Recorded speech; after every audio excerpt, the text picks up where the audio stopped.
Thom Hartmann here with you. And it's Anything Goes Friday. So, whatever you'd like to talk about, our number 202-808-9925. Thank you, Nate. And, but there is a fair amount of news going on today. Right now, because, the only way that Republicans can win elections consistently is by suppressing the vote of Democrats. This is something that Republicans have been acknowledging since 1980. You recall back in 1980 when Paul Weyrich was working on the Ronald Reagan campaign, and he had a group of Christian ministers down in Texas that he was speaking to. Actually, they weren't all ministers, but they were Christian Republican activists. Paul Weyrich, the one of the intellectual godfathers of the modern Republican Party, the author of the Two Santa Claus theory about how you destroy the Democratic Party by forcing them to shoot their own Santa Claus. In other words, declare, big government as we know it is, the era of big government as we know it is over, welfare as we know it is dead, things like that. That if you could, willing to cut Social Security through things like the chain CPI, if you could just get Democrats to do that, then they would lose their base.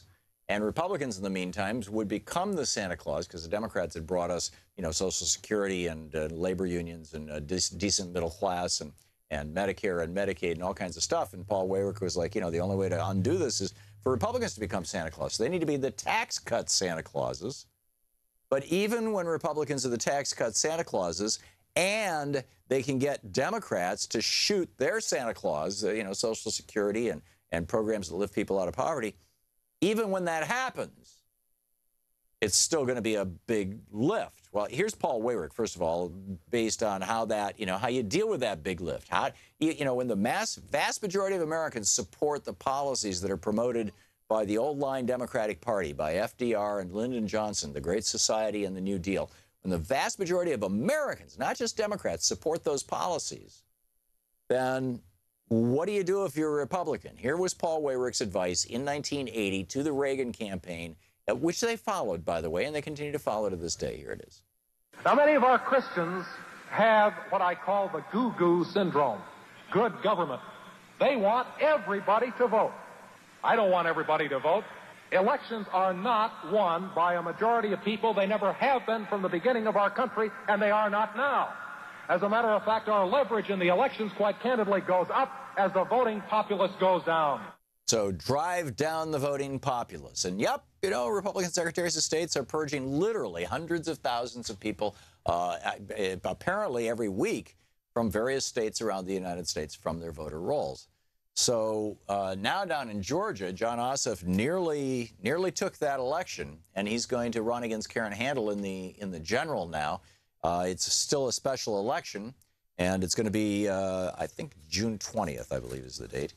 And so what the Republicans are saying in Georgia is that anybody who registers to vote, like today, anybody who registers to vote, actually all the way up until March, the original deadline for last Tuesday's election was March 20th. So they're saying that anybody who tries to vote, to register after March 20th, can't vote in the June 20th runoff.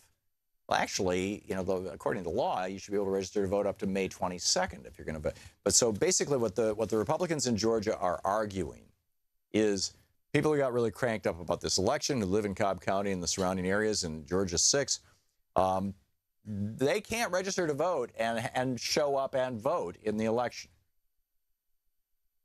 And so we'll see where it goes. It's going before a judge, the NAACP and the Georgia Coalition for People's Action, Pro-Georgia State Table, Third Sector Development, Asian Americans Advancing Justice Atlanta.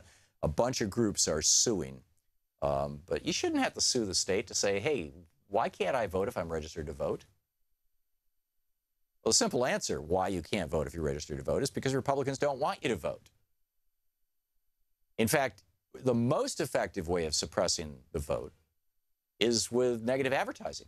The principal thing that negative advertising does is it doesn't generate ads for your candidate. It causes people to say, they're all crooks, screw it.